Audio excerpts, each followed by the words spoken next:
So imagine you have like a really nice like cake, right? Like the best cake in the world. Like there's never been a better cake.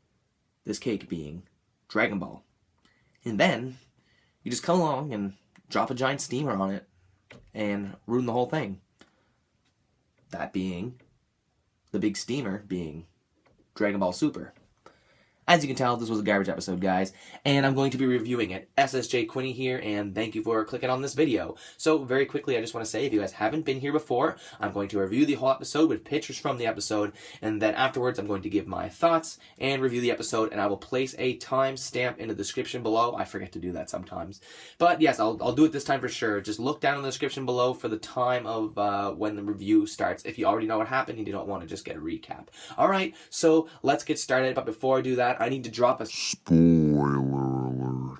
Yes, this review will have spoilers, so don't go crying down in the comments saying I spoiled anything on you. You've been warned. Alright, so our episode starts off with 18 yelling at Krillin because in the last episode he wasn't paying any attention and he got knocked out. Sure, it was a stupid way for him to fall out, but come on 18, he saved your ass earlier. Have a little bit of respect, come on. And then Kale is getting beat pretty bad by these two. She's literally being used as a punching bag and gets knocked unconscious. But her sister Caulifla pops on in and saves the day. Is that how you say it? Caulifla? I know it's cauliflower, that's the pun, but you know, I always mess up her name. And then Goku ends up running into Caulifla. So what ends up going on is that she wants to be taught how to go Super Saiyan Blue, right? But Goku says, I don't think you're ready for that yet, which I'm really glad that he said, and she didn't just end up going blue, but still doesn't excuse all the bullshit that happened in this episode. So what ends up happening is that Caulifla goes, alright, well I'll show you this new form, what do you think of this? And then she goes into Ultra Super Saiyan, or Super Saiyan Grade 3. So yeah, that was pretty cool to see her actually do that, and Goku ends up saying, listen, I understand you think this form's cool, but it's not good for long fights because it sucks out your energy pretty bad, but also it slows you down. You sacrificed all your speed for raw power. Bad move. But again, I kind of like how they brought this transformation back. Again, I'm going to rant on more but at the end of the video about what I thought about this episode. But yeah, she looks awful like odd in this form. She looks just a little... just odd, but I guess everyone looks odd in this form, but I don't know, just seeing a girl do it when she was so small to begin with, I don't know, just looks weird, I guess. Anyways, Goku says you're not ready for Super Saiyan Blue. First of all, the next form that you should hit is this form right here. And then he goes Super Saiyan 2 and tells her this is the next form after Super Saiyan. And Caulifla's all like, well, yeah, I've done that before. We've all seen the episode before where she's already turned Super Saiyan 2. But she says she's not very good at it, but she gives it a try and of course gets it with ease. Again, I'm not really down with that idea. I love Super Saiyan 2 and I'm glad they brought it back, but I still think it's odd that she kind of just got Super Saiyan 2 so easily. Anyways, moving on, I'm going to talk about this again more at the end of the video. Kale gets mad at Goku for some reason and turns legendary Super Saiyan, and instead of going Kakarot, it just kind of looks like a Broly looking girl, she yelling Son Goku instead. And I thought this was really dumb because Goku ended up having to go Super Saiyan Blue to fight this, where he should easily be able to take her out.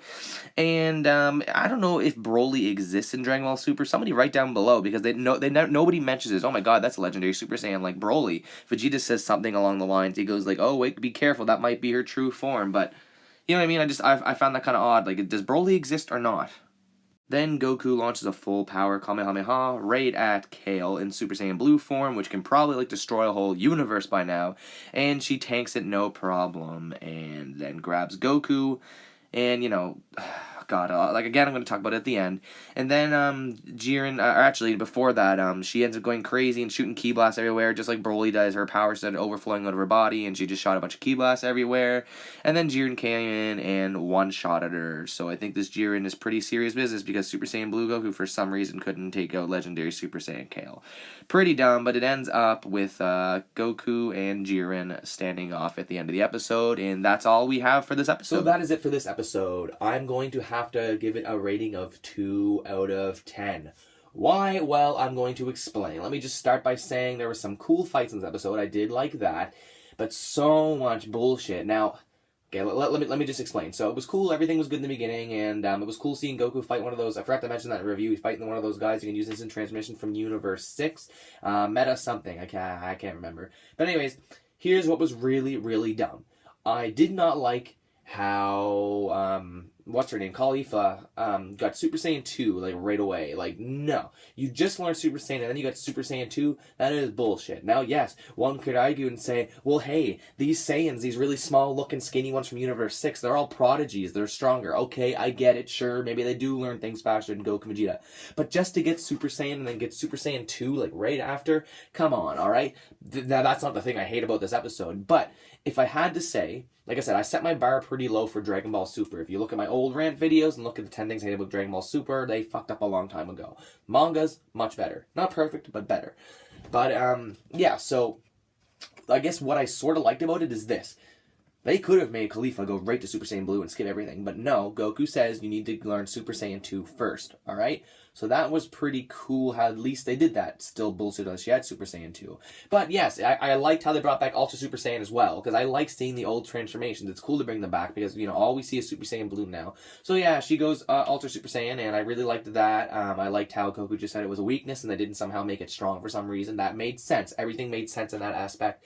And then he said, no, you should go for Super Saiyan 2. And another bullshit thing is that Goku says, wow, you're natural, you're doing really good. You can probably unlock Super Saiyan 3 in this fight that we're going to have right now. It's like, what? No, it took Goku years and years and years. Don't give her Super Saiyan 3. Don't give her another bullshit power-up. If she goes Super Saiyan Blue or Super Saiyan 3, which wouldn't surprise me, fuck, I'm gonna be mad.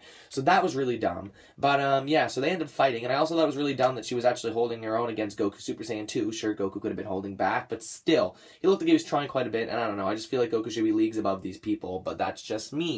And, yeah, so that was bullshit. Again, I liked how they brought the forms in, but I just don't like how they're just, hey, everyone's getting all these forms now. I don't know, you know what I'm saying. And, then the part with, Kale going Legendary Super Saiyan. Now, yeah, that's cool. Yeah, maybe she can be as strong as base form Super Saiyan Goku. But Goku went Super Saiyan Blue, fired off his strongest Kamehameha, well, at least he looked like he was trying pretty damn hard, and she walked through it. She fucking tanked it, just like Goku, or, just like Broly did in the first movie, which made sense, but now it does not, because Super Saiyan Blue should be way up here, while Legendary Super Saiyan should be down here around the Super Saiyan 2 level, give or take, right? I don't know, I just thought it was so freaking dumb. Why? Like, why would you do something like that? It's just, the power scaling, again, it's been off the whole show, but they're just messing it up and off. It just makes me mad, like I said. Yes, the animation was good in this episode. It was really cool that I brought back the old transformations. But why to give it a 2 out of 10? Because you can't just make up shit like that. You know, the power scaling's so off that it just brings it down to me. It doesn't make sense and it's confusing. Super Saiyan Blue Goku should be the one-shot this Broly chick. You know what I mean? She is not that strong. And, yeah, that's pretty much it. That is what I think about the episode. It was garbage just because of the power scaling. Goku getting his ass kicked by this female Broly in his Super Saiyan Blue form? No. No. Manga, if you do that, I'm gonna be pissed. But, yeah, that's pretty much all I got for this video. The fights were good, the animation was good, but just power scaling bullshit, man. They're just so bad. Yes, they did leave us on a bit of a cliffhanger with Goku and Jiren, you know, squaring off, getting ready to go, and that was pretty cool, but, nah, man, no. Where's the fucking logic, man? Where is the goddamn logic? Come on, Dragon Ball Super, step your game up, because you are not making any sense. And any YouTuber who's supporting this stuff, sure, you're entitled to your opinion, but open your eyes and realize that that was bullshit. Let's scale this down a bit and think about it, what makes sense, and realize this power scaling, just like a lot of Dragon Ball Super, is absolutely bullshit. Surprisingly enough, it's not the worst thing that they've done, but sucks ass. Anyways, that's all I got for today, guys. 2 out of 10 episode. Step up your game, Dragon Ball Super. Thank you very much for watching, and I look forward to seeing you in my next anime-related video. Thank you for all your support, and thank you to anyone who always comments on my stuff. I really appreciate it, and that's it. So I'm going to go enjoy the summer sun, and you guys all have a fantastic day. Take her easy, guys. Boop!